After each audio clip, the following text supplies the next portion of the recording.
إن الدين عند الله الإسلام.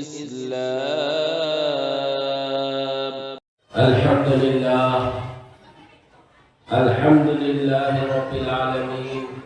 والصلاة والسلام على سيد الأنبياء والمرسلين وعلى آله وأصحابه أجمعين. أما بعد، فأعوذ بالله من الشيطان الرجيم. بسم الله الرحمن الرحيم. قال الله تبارك وتعالى: قل يا عبادي الذين أسرفوا على أنفسهم لا تقنطوا من رحمة الله إن الله يغفر الذنوب جميعا وهو الغفور الرحيم. وقال تعالى: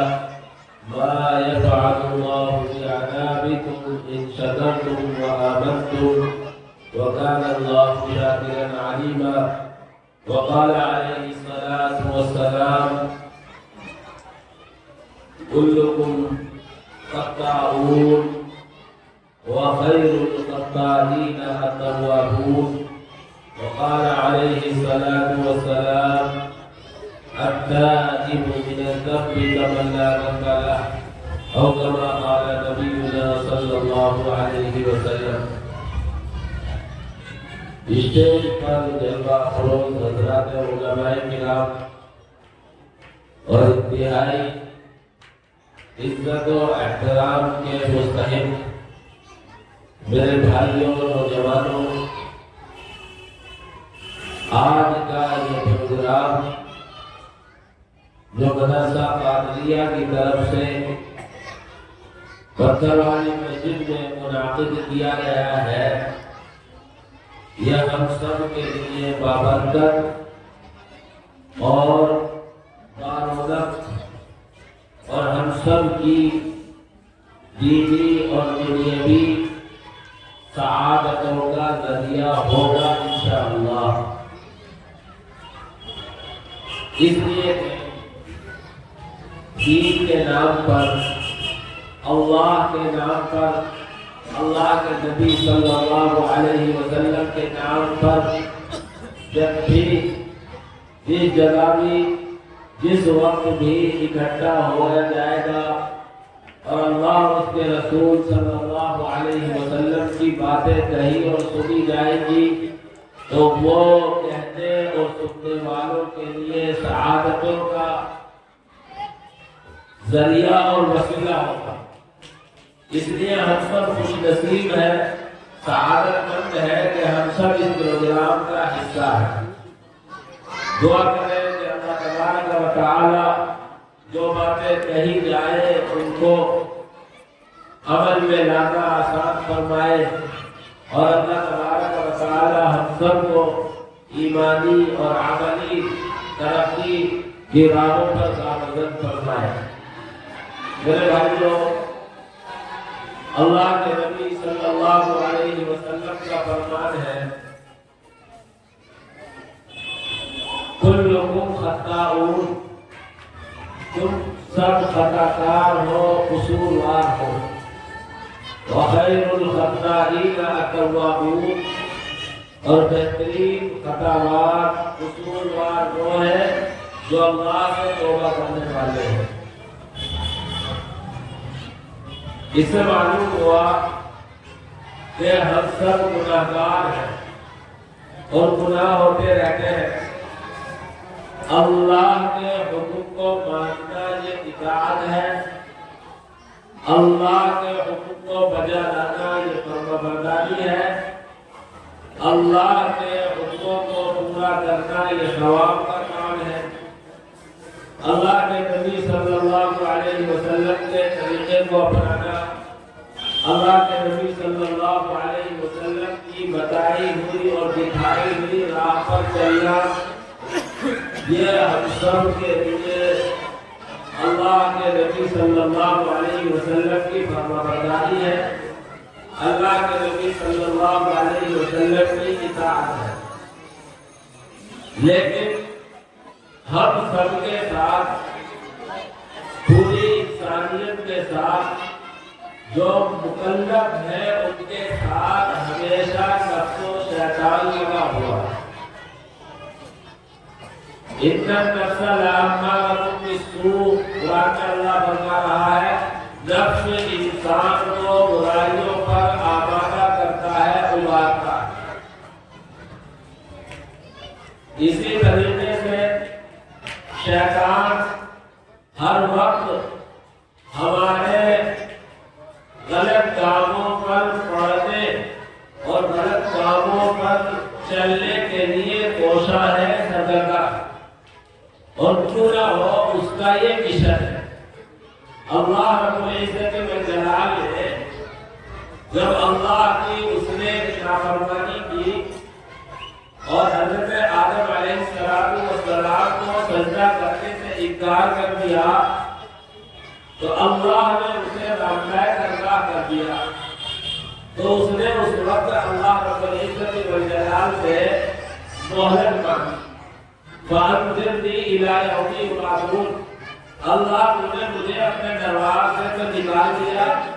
آدم کو سجدہ نہ کرنے کی سزا میں مجھے رامدائے درگاہ کر دیا، لیکن میری درخواست ہے کہ تم مجھے قیامت تک مہلت دے۔ اللہ رب العزت والجلال نے مہلت دے دی، قال فإنك من المنظرين۔ اللہ کہتا ہے قرآن میں کہ جب تجھے مہلت دے دی گئی تو مہلت لینے کے بعد وہ کہتا ہے کہ اللہ میں میرے بندوں کو بہکاؤں گا، گمراہ کروں گا، اور اس وجہ سے کہ مجھے آدم کو سجدہ نہ کرنے کی وجہ سے رامدائے درگاہ کیا ہے، اپنے دربار سے نکالا ہے، جنت سے نکالا ہے۔ اللہ تبارک و تعالیٰ نے فرمایا کہ ہاں کہ جو لوگ تیرے راستے پر چلیں گے، تیری بات مانیں گے، وہ تیرے ہی جماعت سے اور تیرے ہی گروہ سے ہوں گے، لیکن میرے سارے بندوں پر تیرا زور نہیں چلے گا۔ ان عبادی لیس لک علیہم سلطان الا من اتبعک من الغاوین۔ میرے بندوں پر تیرا کوئی زور نہیں ہوگا، ہاں وہ میرے بندے جو تیری بات مان کر گمراہ ہو جائے تو اس پر تیرا زور چلے گا۔ اللہ نے ہم سب کو متنبع کیا، اللہ نے ہم سب کو اپنے پیغمبروں کے ذریعے یہ بات بتلائی کہ نفس اور شیطان ہمیشہ انسان کا دشمن ہے۔ نفس برائی پر آمادہ کرتا ہے، شیطان بھی برائی پر آمادہ کرتا ہے، اور دونوں کا یہ کام ہے کہ اللہ کے بندوں کو بندگی سے روکتے اور سراسر گندگی میں لے جا کر ڈال دے۔ اب ہم سب کی ذمہ داری ہے کہ ہم اللہ کی بندگی کریں، اللہ کے بندے بن کر زندگی گزاریں۔ اگر ہم اللہ کی بندگی کر رہے ہیں تو اللہ کے بندے ہیں، اور اگر اللہ کی بندگی نہیں کر رہے ہیں تو سراپا دھندے۔ لیکن اللہ رب العزت والجلال نے ہمیں گندگی ہی میں نہیں چھوڑا، نفس کے غلبے کی وجہ سے، شیطان کے بہکاوے میں اگر ہم سے کوئی گناہ ہو جائے، ہم سے کوئی خطا ہو جائے، ہم سے کوئی قصور ہو جائے، ہم سے اللہ کی نافرمانی ہو جائے، اللہ کا حکم ٹوٹ جائے، نبی کا کوئی طریقہ چھوٹ جائے، تو یوں نہیں کہہ دیا جاؤ اب تم میرے نہیں ہو، جاؤ اب تم میرے بندے نہیں ہو، جاؤ تم نے اپنے رب کی نافرمانی کر لی، تم نے اپنے رب کے حکم کو توڑ دیا، تم نے اپنے نبی کی سنت کو چھوڑ دیا، جاؤ میں تجھے چھوڑ دیتا ہوں۔ نہیں، میرے پیارے اللہ نے ہمیں اس حال میں نہیں چھوڑا۔ اگر کوئی 70 سال تک کفر کرتا رہا اور کفر کر زندگی گزاری، لیکن 70 سال کے بعد اس نے دھوکے سے بھی اگر اللہ کو مان لیا، اللہ پر یقین کر لیا، اور پھر وہ اللہ کا ہو گیا، تو اللہ رب العزت والجلال اس کو فوراً پکارے گا، ہاں میرے بندے میں حاضر ہوں، چنانچہ اس طرح کا واقعہ حدیث کی کتابوں میں ہے، ایک بت کا پجاری ایک بت کے سامنے 70 سال تک اس کی عبادت کرتا رہا اور اسی بت کو یا صنم کہہ کر پکارتا رہا، اسی سے اپنی حاجتیں اپنی منتیں مانگتا رہا، اسی کو اپنا خدا سمجھتا رہا۔ 70 سال کی عمر میں جا کر ایک مرتبہ اس کی زبان سے یا صنم کے بجائے اللہ رب العالمین کا نام یا صمد نکل گیا۔ اللہ فوراً متوجہ ہوا کہ ہاں میرے بندے، اے میرے بندے، میں حاضر ہوں، بتا کیا چاہے۔ اس لیے میرے بھائیوں، اللہ رب العزت والجلال نے اپنے پیغمبر نبی آخر الزمان صلی اللہ علیہ وسلم کے پاس جو کتاب قرآن کریم بھیجی ہے، اللہ نے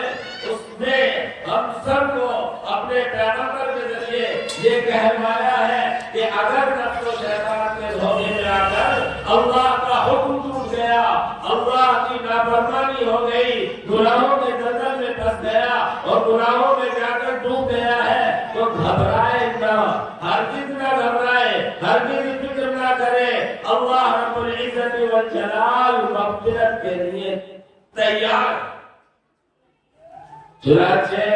اللہ رب العزت والجلال قرآن کریم میں ان بندوں کے لیے جنہوں نے اپنی زندگی میں اپنے اوپر ظلم کیا، اپنے اوپر زیادتی کی، اللہ کی نافرمانیاں کرتے رہے، اللہ کے حکم دنیا کرتے رہے، اللہ تبارک و تعالیٰ کے حکموں کو توڑتے رہے، نبی پاک صلی اللہ علیہ وسلم کی شریعت سے ہٹ کر زندگی گزارتے رہے، ایسے لوگوں کے لیے، ایسے بندوں کے لیے خوشخبری سناتا ہے۔ اللہ فرماتا ہے قل یا عبادی الذین اسرفوا علی انفسہم لا تقنطوا من رحمت اللہ۔ اے نبی آپ کہہ دیجئے، اے میرے وہ بندوں جنہوں نے اپنی جان پر زیادتی کر لی، جنہوں نے اپنے اوپر ظلم کر لیا، جنہوں نے اپنے آپ کو غلام کر کر کے اپنے آپ کو معصیت میں ڈال کر ہلاکت کے غار میں لے جا کر گرا دیا، وہ مایوس نہ۔ کیوں ایسا کہا گیا؟ بہت سی مرتبہ آدمی گناہ کرتا رہتا ہے، نافرمانیاں کرتا رہتا ہے، زندگی اس کی گناہوں میں گزر جاتی ہے، پھر اگر اس کو خیال آئے کہ آخر میں کب تک گناہ کرتا رہوں گا، آخر کیا میرے لیے کوئی راستہ ہے توبہ کا، کوئی راستہ ہے گناہوں سے پاک اور صاف ہونے کا، تو ہو سکتا تھا کہ یہ بندہ جب اپنی پچھلی زندگی کو دیکھتا، پچھلی زندگی پر غور کرتا، تو اس کو یہ خیال آتا کہ زندگی تو گناہوں میں گزر گئی، زندگی تو معصیت میں گزر گئی، زندگی تو ساری کی ساری اللہ کی نافرمانیوں میں گزر گئی، میں پاپی، میں نافرمان اور میں گناہگار، میری کیسے مغفرت ہو سکتی ہے؟ اللہ رب العزت والجلال نے اس خیال کو اس نے غلط کیا اور اللہ نے قرآن میں اعلان کیا، قل آپ کہہ دیجئے نبی جی، یا عبادی الذین اسرفوا، اے میرے وہ بندوں جنہوں نے اپنے اوپر زیادتی کر لی۔ پیار اور محبت ٹپک رہا ہے، جیسے کوئی باپ اپنے بیٹے کو سمجھا رہا ہوتا ہے، جب کہ بیٹا نافرمانی کر رہا ہو، میرے پیارے بیٹے، میرے پیارے لال، میرے بٹوا، اس طرح کے مختلف پیار کے جملے کہتا ہے، اسی طرح اللہ کہہ رہا ہے، اے میرے وہ بندوں جنہوں نے اپنے اوپر زیادتی کر لی، جنہوں نے اپنے آپ کو گناہوں میں ڈال کر اپنے آپ کو ہلاکت کے غار میں پہنچا دیا، اسرفوا علی انفسہم، جنہوں نے اپنے اوپر زیادتی کر رکھی ہے، لا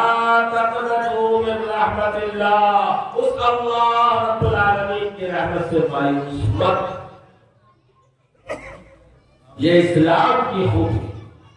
یہ رب کی خوبی ہے۔ 70 سال کا پاپی سچے دل سے اللہ کے سامنے ہاتھ اٹھا کر پچھلی زندگی پر شرمندہ ہو جائے اور معافی مانگ لے، اللہ سارے گناہوں کا صفایا کر دیتا ہے۔ لا تقنطوا من رحمت اللہ، اللہ کی رحمت سے کبھی نا امید نہ۔ چنانچہ اللہ رب العالمین کے سچے نبی حضرت محمد رسول اللہ صلی اللہ علیہ وسلم نے بنی اسرائیل کے ایک ایسے شخص کا واقعہ بیان کیا جو 99 قتل کر چکا تھا، اور 99 قتل کرنے کے بعد اس کے دل میں یہ داعیہ اور یہ فکر پیدا ہوئی کہ میں نے بہت 99 لوگوں کی راہ جان لے لی ہے، آخر کوئی تو راستہ ہوگا کہ اس قتل ناحق کی میں گناہ سے نکل کر آؤں اور اس سے میں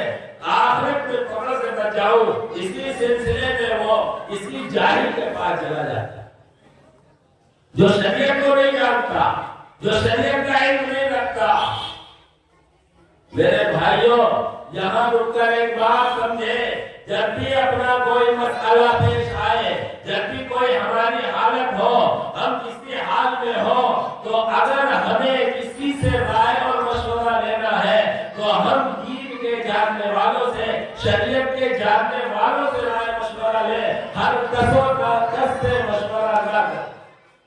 بہت سی مرتبہ کوئی دین کا جاننے والا ظاہر میں لگتا ہے لیکن حقیقت میں اسے دین کا پتہ نہیں ہوتا ہے۔ یہ بنی اسرائیل کا قاتل جو 99 کو قتل کر چکا تھا، وہ ایک شخص کے پاس پہنچا جو بظاہر بہت اللہ والا لگتا تھا لیکن دین سے اس کا کوئی تعلق نہیں تھا، اور اس سے جا کر کہنے لگا کہ میں نے زندگی میں 99 قتل ناحق کر دیے ہیں، کیا میری توبہ کا کوئی راستہ ہے؟ اس جاہل نے سنا، جس کو شریعت کا علم نہیں تھا، وہ کہنے لگا ارے وہ 99 کے قاتل، تیری کہیں مغفرت ہو سکتی ہے، کہیں تیرے لیے اللہ کے یہاں مغفرت کا دروازہ کھل سکتا ہے، تو جہنم کا ایندھن بن چکا۔ اسے پیش آیا اور اس نے کہا اچھا اگر یہی بات ہے تو میں تیرے ذریعے سے 99 کی 100 کی گنتی پوری کرتا ہوں۔ چنانچہ اس کو قتل کر دیا۔ لیکن جب اللہ کسی کو ہدایت دیتا ہے، اللہ کسی کو صحیح راستے پر لاتا ہے اور اسے اپنا مقرر بندہ بنانا چاہتا ہے تو اس کے دل میں ایسی بے چینی پیدا کر دیتا ہے کہ جب تک وہ ہدایت پر نہ آ جائے اسے چین نہیں، وہ پھر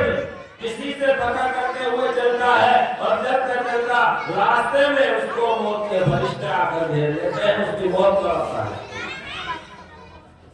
جس شخص کے پاس جا رہا ہے توبہ کرنے کے لیے اور توبہ کے بارے میں اس سے مسئلہ دریافت کرنے کے لیے ابھی وہاں نہیں پہنچتا ہے، راستے میں موت کے فرشتے آ جاتے ہیں۔ توبہ کا ارادہ کر چکا تھا، گناہ چھوڑنے کا ارادہ کر چکا تھا، اللہ نے اس کی دل کی حالت کو دیکھ لیا تھا، اس لیے توبہ کو اس کی قبول ہو گئی۔ اب موت کے فرشتے جو عذاب والے ہیں وہ بھی آتے ہیں اور جو ثواب والے ہیں وہ بھی آتے ہیں، اور آپس میں فرشتوں میں تکرار ہوتی ہے اس کی جان کون لے کر جائے۔ جو مجرمین اور گناہگاروں کی جان کھینچ کر لے جاتے ہیں وہ لے کر جائے، یا جو فرمانبرداروں کی روح قبض کرتے ہیں وہ اس کی روح قبض کرے، آپس میں اختلاف ہو جاتا ہے۔ اختلاف کو حل اس طرح کیا جاتا ہے کہ جہاں سے چلا تھا اور جہاں جا رہا تھا اس کے موت کی جگہ سے دونوں جگہ کو ناپا جائے اور اس کی پیمائش کی جائے، جو قریب ہو اس کی پیمائش۔ لیکن اللہ رب العزت والجلال اس کے دل کی حالت کو دیکھ چکا تھا، یہ سچے دل سے توبہ کرنے کے لیے نکل چکا تھا۔ اللہ نے اپنا فضل فرمایا اور اس کی جو جگہ جہاں سے چلا تھا اس کو دور کر دیا پیمائش میں، اور جہاں جانا تھا اس کو قریب کر دیا، اور فرمانبردار اور مطیعین کی جو روح قبض کرتے ہیں وہ فرشتے اس کی روح قبض کرتے ہیں۔ اس لیے میرے بھائیوں، اللہ رب العزت والجلال کی کتنی ہی ہم سے نافرمانی ہو جائے، کیسا ہی بڑا گناہ ہو جائے، کبھی اللہ کی رحمت سے نا امید نہ ہو۔ اسی کو اللہ فرما رہا ہے لا تقنطوا من رحمت اللہ، اللہ کی رحمت سے مایوس مت ہو، نا امید مت ہو۔ حضرت ابراہیم کہتے ہیں وَمَن يَقْنَطُ مِن رَحْمَتِهِ إِلَّا الضَّالُّونَ، اللہ کی رحمت سے تو گمراہ بھٹکے ہوئے لوگ نا امید ہوتے ہیں، کوئی مومن اللہ کی رحمت سے کبھی بھی نا امید نہیں ہوتا۔ آگے فرما رہا ہے اللہ